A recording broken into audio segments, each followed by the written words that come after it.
operaciones con la cual una persona u organización busca dar apariencias de legalidad de recursos generados de actividades ilícitas se llama lavado de activos. Aunque parece un hecho aislado, son bastantes las organizaciones criminales que buscan ingresar el fruto de su actividad ilegal al sistema financiero, a través de diversas transacciones ocultando el origen y trayectoria de los recursos.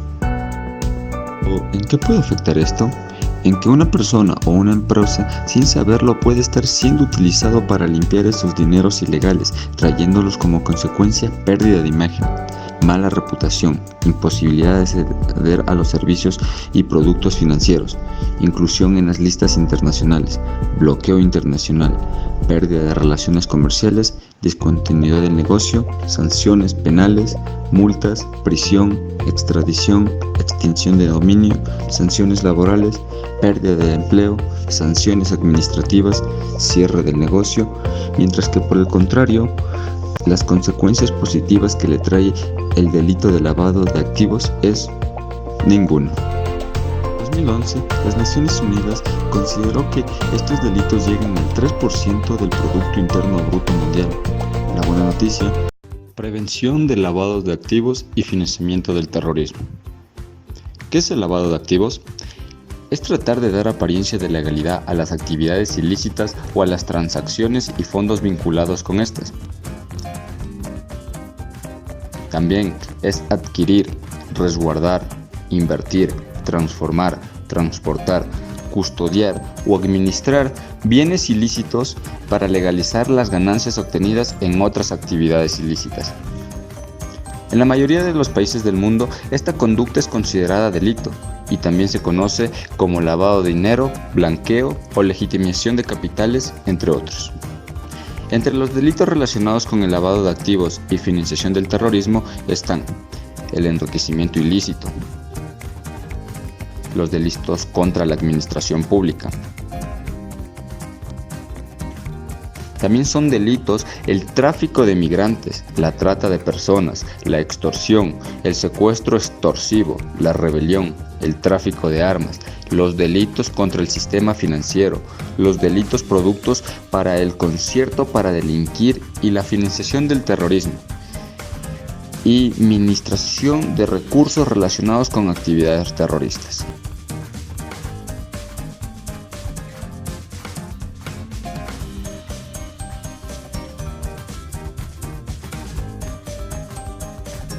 ¿Qué es la financiación del terrorismo? Es promover, suministrar o recolectar fondos de manera ilícita con el fin de ser utilizados para cometer cualquier tipo de tentativa o acto terrorista. ¿Cómo se puede prevenir el lavado de activos y la financiación del terrorismo en la empresa? Es indispensable el conocimiento del tercero. Para la empresa es importante conocer los accionistas, inversionistas, proveedores, clientes y demás grupos de interés con los que se tiene o se tendrá alguna relación comercial o contractual. Del conocimiento del tercero implica saber, entre otros, quién es, hacia dónde y dónde se encuentra ubicado, cuáles son sus socios y, primordialmente, de qué fuente provienen sus recursos. La verificación de la información suministrada por el tercero será validada con el fin de determinar si ésta es real o consistente. Asimismo, el tercero no se encuentra vinculado con delitos asociados al lavado de activos y financiación del terrorismo.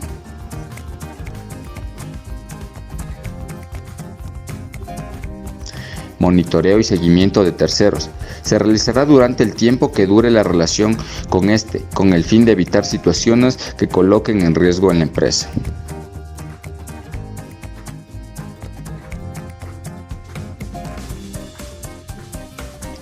Señales de alerta. De acuerdo con las señales de alerta identificadas, se realiza el análisis respectivo y se establece el tratamiento a seguir. Reservas de la información. La información suministrada por los terceros la generará a partir del seguimiento del accionista. Es clasificada y confidencial. Por lo tanto, a la persona que tiene acceso a ellas están en el deber de dar dicho tratamiento. Consecuencias. El no realizar las actividades para la prevención del lavado de activos y financiación del terrorismo podría exponer a estas consecuencias a la siguiente empresa: riesgo reputacional, el desprestigio, mala imagen, publicidad negativa, cerca o no respecto a la institución a la cual gira el negocio, pérdida de clientes, disminución del ingreso jurídico, es verse inmerso en demandas o situaciones legales por tener una relación con terceros, incluso en estos delitos en el que él esté involucrado.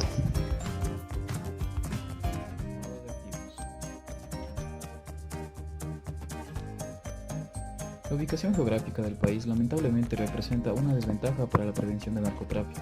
Los elevados índices de producción y comercialización de sustancias ilícitas provenientes de países vecinos han convertido al Ecuador en un país de tránsito y de consumo. De dicha circunstancia, el Ecuador tiene un conjunto de leyes y normas que permiten controlar y vigilar estos hechos. Ley de prevención. Es la primera ley creada exclusivamente para el control del lavado de activos en el Ecuador. Fue publicada en el Registro Oficial número 127 el 18 de octubre del 2005 y reformada en el Registro Oficial número 352 del 30 de diciembre del 2010.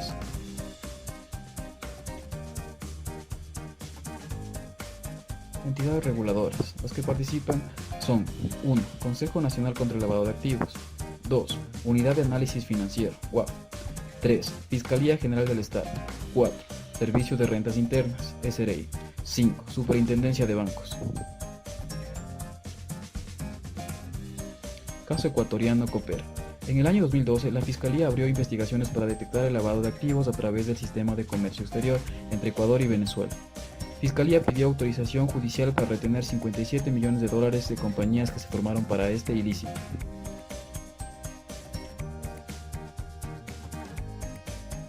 Causa. Exportaban maquinaria agrícola y procesadoras de alimentos con sobreprecios de hasta el 100%, entre otras actividades ilícitas que operaban en conjunto con otras empresas fantasmas. Inicio de investigaciones. El análisis financiero detectó que se habían realizado ajustes contables fraudulentos para ocultar la verdadera situación económica entre 2010 y 2012, periodo en que la pérdida acumulada real superaba los $12 millones. Incluso una carta firmada por el gerente de la cooperativa reconoce que ocultaron pérdidas para reportar utilidades. Artículos quebrantados. Artículo 3 de la Ley de Prevención, Detención y Erradicación del Delito de Lavado de Activos. Numerales 2, 3, 4, 9 y 10 del artículo 38 de la Ley de las CEPS. Artículo 6 de la sección 3, libro 1 de las normas generales para las instituciones del sistema financiero. Artículo 168 de la Ley de las CEPS.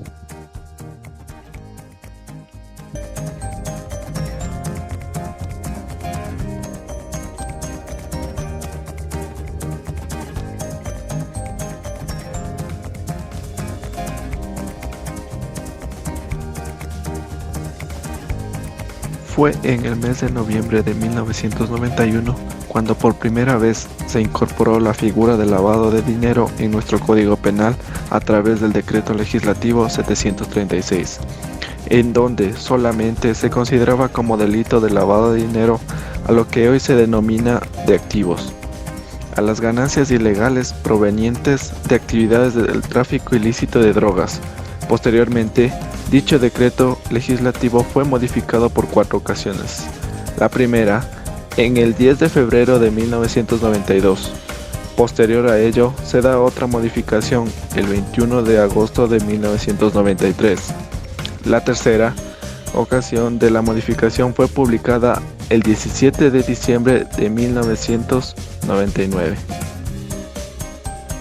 Esta norma, con sus consiguientes modificatorias, regula el comportamiento penal de sujetos activos de este delito hasta la entrada en vigencia de la ley número 27765 del 27 de junio del año 2002, fecha a partir de la cual se deja de hablar de lavado de dinero proveniente del tráfico ilícito de drogas y se utiliza el término lavado de activos para referirnos a las actividades orientadas a legalizar o lavar dinero mal habido o de ilícita procedencia, considerando las ganancias ilegales provenientes de actividades delictivas en general y no exclusivamente del tráfico ilícito de drogas.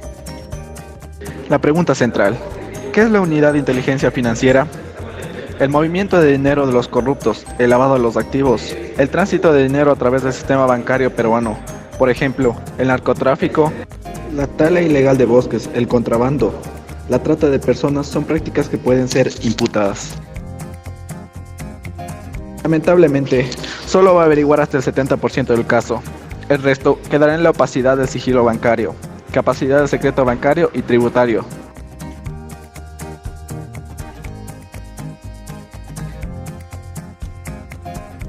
Vamos a ver el siguiente cuadro. ¿Cómo funciona esto de la Superintendencia de Bancos y Seguros, la Unidad de Inteligencia Financiera, cuando los bancos, las notarías o las inmobiliarias detectan una operación inusual?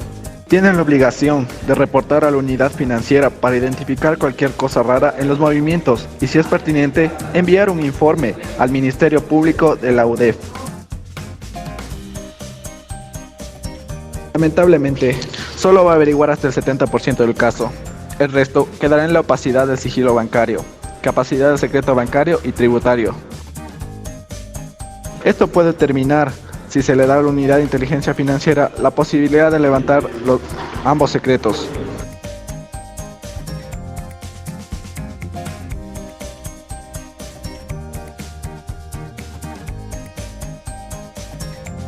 El Perú solo levanta el sigilo bancario un juez y lo hace por medio de la Fiscalía General de la Nación,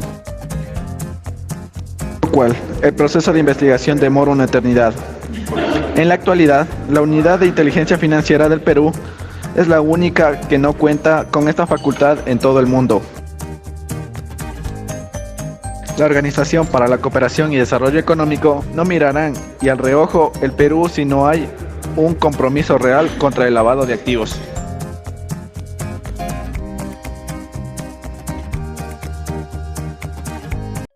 Argentina.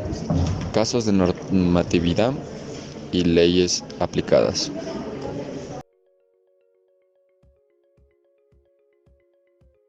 La creación del sistema descontrolado de lavado de activos en Argentina se crea en el año 2010 y se encarga la UIF, Unidad de Inteligencia Financiera.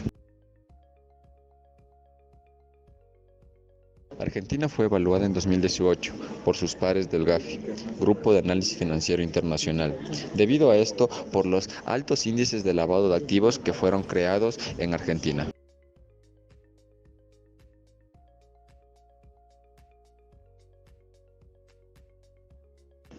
La normatividad. Se aprobaron 4 leyes, incorporaron el Código Penal de tipificación de lavado de activos.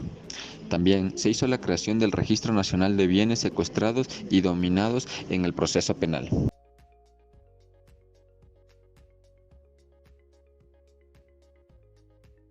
En la ley se crea el decreto 1936/2010, que se habla sobre el lavado de activos y las sanciones penales y judiciales que se harán del mismo. También se incorpora en la ley 25.246, que se creó en junio del 2011. Mañana se cumplen 25 años del atentado que marcó un antes y un después a la Argentina. El segundo, el primero fue en el año 1992, el atentado a la Embajada de Israel, y el segundo a la Asociación Mutual Israelita Argentina, la AMIA. Por supuesto que va a haber un acto muy importante. Y en este marco, el presidente Macri declaró como grupo terrorista al Hezbollah y justamente lo hizo previo a la llegada de Mike Pompeo. Esto era un pedido que se hacía desde Israel y también desde los Estados Unidos. Estamos con Atilio Moltoni, que es ex embajador argentino en Israel. ¿Cómo le va? Gracias por venir, bienvenido. Bueno, a ver, ¿qué significa esta decisión que ha tomado Macri, también marcando diferencia con organismos internacionales respecto al Hezbollah? Bueno, primero hay que tener en cuenta qué es el Hezbollah. El Hezbollah se llama Partido de Dios, es un partido político, es una organización militar y tiene grupos terroristas. Sí. Fue creado en 1985, a su vez es una organización libanesa. Bien. El Hezbollah es una organización, desde el punto de vista religioso, es chiita. Ajá. En el Líbano hay 3 grandes grupos religiosos. Sí. Católicos son los maronitas, los sunitas y los chiitas. Y en ese país hay una lucha por el control del país. ¿Por qué en el resto del mundo no se los toma como terroristas al Hezbollah? Bueno, porque hay 2 criterios. Uno es, digamos, considerar como ilícitos solo a la rama terrorista de la organización. Eso es lo que hacen en general los países europeos. La posición de Estados Unidos, del Reino Unido, es considerar al total... A toda la organización como terrorista. A toda la terrorista. organización y con sanciones y una serie de límites a sus posibilidades de acción. El Hezbollah participó directamente en el ataque a la Mutual AMIA, y porque es una organización que, siendo chiita, está vinculada con Irán. Bien. Y a su vez es un instrumento del Irán en la expansión en Medio Oriente. Claro, claro. Como actualmente Estados Unidos está aumentando la presión sobre Irán desde que digamos, concluyó su participación en el acuerdo nuclear que se celebró durante la administración de Obama, parte de esa acción norteamericana se dirige hacia el Hezbollah, porque Hezbollah, por ejemplo, en Siria ha sido un instrumento para luchar contra, es decir, para defender la posición del presidente de Siria. Es decir, es un instrumento muy activo de los desarrollos en Medio Oriente. Sí, me pregunto por qué ha tomado esta decisión ahora Macri. Bueno, yo mencionaba la llegada de Mike Pompeo desde los Estados Unidos en las próximas horas, pero a su vez se habla de una decisión delicada justamente porque la Unión Europea no está en esa dirección. Bueno, lo que pasa es que, es decir, lo que está haciendo Estados Unidos en este momento es aumentando la presión contra Irán. Sí. Y el Hezbollah actúa en coordinación con Irán. Entonces forma parte de esa acción. Ahora, nosotros tenemos viejas cuentas con el Hezbollah. Claro. Tenemos lo de la Embajada de Israel en el 92, tenemos en el 94 el ataque de la AMIA, y después una presencia de elementos que han apoyado financieramente en la triple frontera. En la triple frontera, ¿no? Porque sí, se habla justamente de los presuntos contactos en la zona de la triple frontera, y uno se pregunta si quedamos en una situación más vulnerable a partir de esta declaración. Bueno, lo que pasa es que en estos momentos Estados Unidos está aplicando sanciones a Irán. Irán apoya al Hezbollah, pero no solo políticamente, es financieramente. Es decir, mantiene en parte a la organización Hezbollah en el Líbano y en su acción en Siria. Entonces es de presumir que estas organizaciones necesitan dinero, y hay, digamos, elementos que demuestran que la participación en la triple frontera de grupos vinculados con el Hezbollah es muy complicada. Ahora, la vulnerabilidad o no de un país depende digamos, de la fuerza y de los elementos que puede hacer un país para limitar una acción. Precisamente este decreto que ha firmado el señor presidente trata de establecer un marco de control de las actividades de elementos vinculados con el terror, y Hezbollah es una. Porque la noticia es: Argentina declara terrorista al Hezbollah en consonancia justamente con Estados Unidos e Israel, y nosotros somos absolutamente vulnerables al lado de Estados Unidos e Israel. Lo que pasa es que lamentablemente digamos, hay desde luego una vulnerabilidad, pero Estados Unidos ha sido vulnerable, por ejemplo, cuando la Al-Qaeda atacó a las Torres Gemelas. Torres Gemelas y otros objetivos, y Israel, desde luego, es un país que la estructura del país es una estructura defensiva. ¿Esto nos suma o nos resta? Tiene puntos a favor y tiene puntos negativos. Por ejemplo, tiene el problema para Argentina es el Líbano, porque el Líbano es un país vinculado a la Argentina y donde el Hezbollah es uno de los elementos en conflicto en el Líbano. Y nosotros tenemos una relación histórica con el Líbano, por los gente del origen libanés, y por ejemplo Brasil más que Argentina. Hay más personas de origen libanés fuera del Líbano. Mire usted.